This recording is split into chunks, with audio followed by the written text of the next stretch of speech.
دا یو ملګری سوالات را لګلې دي. یو سوال دا کړی چې د مانزه دوران کې د ګوتو نه ټکونه وستل.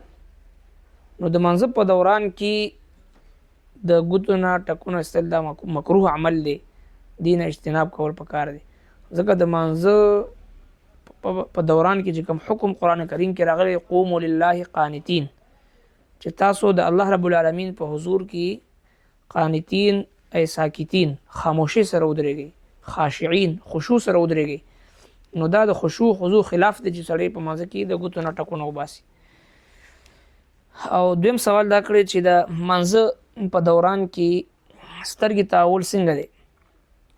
نو بلا عذر د مانزه دوران کې سترګې اخو دخو تاول، سترګو په ګوتونو باندې کتل دا چې دی مکروه دی. دې سره موز مکروه کېږي. په مانزه کې د قیام په حالت کې چې د سجدي په ځای باندې، د رکوع په حالت کې چې د خپو د ګوتو په سرونو باندې نظر کول، او دغه شان د سجدي په حالت کې د پوزې باندې نظر ساتل.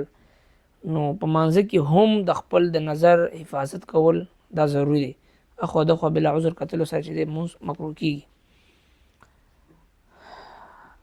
او دغه شان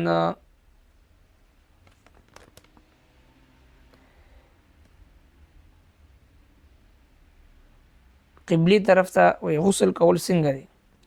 نو عموما غسل خانه داسې پکار وي چې پاغي کې سړی او دس کې غسل کې چې هغه نه مشرق ته وي نه مغرب ته وي، بلکې درمیاني هغه حالت کې چې دی هغه ناسته باندې غسل وکړي شي.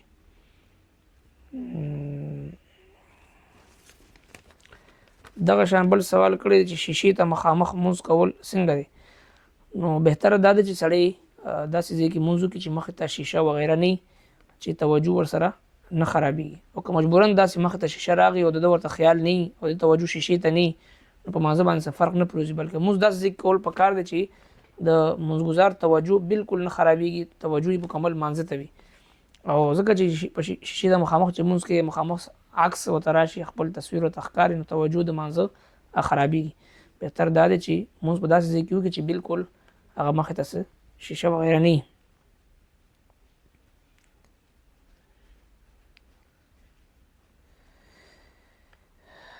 وی بل سوال دا کې چې د جمعې په ورځ نیم خلک سنت نه کوي. نو سنت په باره کې دا حکم دی چې کم سنت مؤکده وي، یعنی کم سنت باندې نبی کریم صلی الله علیه وسلم او صحابه کرامو مداومت او همیشګي کړی وي، هغه سنت بلا عذر پر خودل او د دې عادت جوړول دا ګناه ده. او داسې کس چې دی د پیغمبر علیه الصلاۃ والسلام د شفاعت نه محروم پاتې کیږي چې کم کس قصدن عمدن بلا عذر سنت ترک کوي او پریدي او بیا د دې پر خودلو عادت جوړوي، نو دا د ګناه خبره ده. او قرآن کریم کې دا حکم دی چې واطیعوا الله واطیعوا الرسول، د الله او د الله د رسول اطاعت حکم دی. دغه شان چې دین الله جل شانه فرمایي قل ان کنتم تحبون الله فاتبعوني يحببكم الله. زما محبوب پیغمبر دوی ته وایي که تاسو د الله رب العالمین سره محبت کول غواړئ نو زما اتباع وکړئ. د پیغمبر اسلام اتباع دا ده چې د پیغمبر اسلام په سنتو باندې عمل وکړي شي، په سنتو باندې ژوند تیر کړي شي.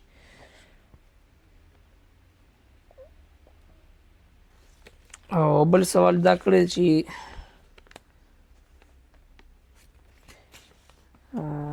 په خلاص باندې چپړې نیول دا ادب خلاف دی. چپړې شوي داسې چې دی استنجا کول، داسې چې دی نو خپل پوزه پاکول، او دا چې کوم د صفایي د طهارت شیزونه دی د دې ټولو شیزونو تعلق چې دی هغه ګس لاس سره دی. او کوم خوراک اسکاک شو یا د قرآن مجید نیول اوچتول شو یا داسې نور چې کوم درانه او عزتمند کارونه وي هغه په خلاص باندې کول دي. او بل سوال دا کړی چې د صدقه خیرات او زکات ورکولو په وخت کې د کس نه ویډیو جوړول څنګه دی. نو دا صدقه خیرات زکات دا په داسې طریقې سره ورکول پکار دی چې چاته ته ورکې هغه مستحق کس چې وي د هغه دل ازاري ونه شي.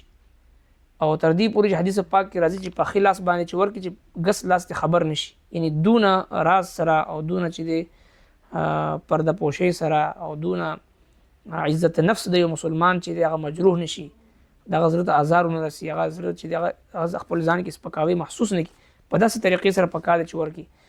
نو بیا د هغې ویډیو جوړول، د هغې تشهیر کول په داسې ښکاره طور باندې، نو د هغه صورت پکې راوستل، خصوصا دا خو د یو مسلمان جذبات چې دی هغه مجروح کول دی، دین اجتناب کول پکار دی. البته په داسې طریقه باندې چې د هغې مخ پکې رانشي یا د هغې چې دی نو صورت پکې رانشي او چاته خودل مقصود وي چې چا رالګلې وي هغه مجبورې صورت وي، هغه صورت جدا دی. بیا هم د چې کوم مستحق دی غریب دی دغه تصویر پکې راوستل یا ویډیو راوستل دا چې هغه جذبات په دې سره چې دی هغه عزت نفس په دې سره چې هغه مجروح کیږي، دین اجتناب کول پکار دی. اول سوال وي په کور کې سپي ساتل څنګه دی؟ نو حدیث پاک کې ښکاره حکم راغلی چې په کوم کور کې تصویران وي او دغه شان چې په کوم کور کې سپي وي هغه کور ته د الله تبارک وتعالی چې کوم د رحمت فرشتې دغه نه داخليږي. نو لہذا نن سبا چې کوم په خاریو کې داسې کورونه دي چې هغې کې اکثره د غل یا چې د ډاکوانو یا د نو وحشي درندګانو هېڅ خطره نه وي، هېڅ بېسه شوقیت ور باندې خلک ساتي د الله تبارک وتعالی د رحمت فرشتو نه ځان چې دی هغه محرومه کوي. یو داسې یو سړی په کلي کې بانډه کې اوسېږي چې هلته کې د حفاظت دپاره د ګډو بیزو حفاظت دپاره یا د کور د ساتنې دپاره د سپي ضرورت وي کم ځای کې هلته پکار ده، هلته هم یو طرف ته ساتل پکار وي په کور کې دننه نه، او بیا هغې سره مینه هم دا ټیک نه دی چې سړی هغه سره دونه مینه وکړي چې کوم د الله او د الله د رسول د احکامو خلاف وي.